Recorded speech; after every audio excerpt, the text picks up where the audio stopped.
ಯಾಕೋ ಇವತ್ತು Appu sir full ನೆನಪಾಗ್ತಿದ್ದಾರೆ. ಆದರೆ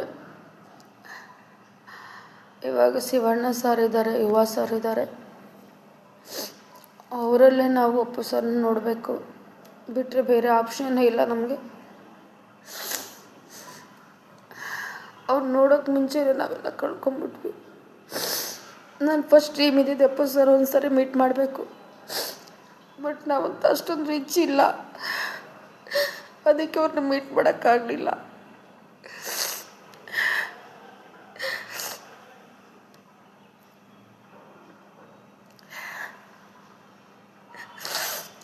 ಅವ್ರು ಒಂದು ಸಾರಿ ಮೀಟ್ ಆದಮೇಲೂ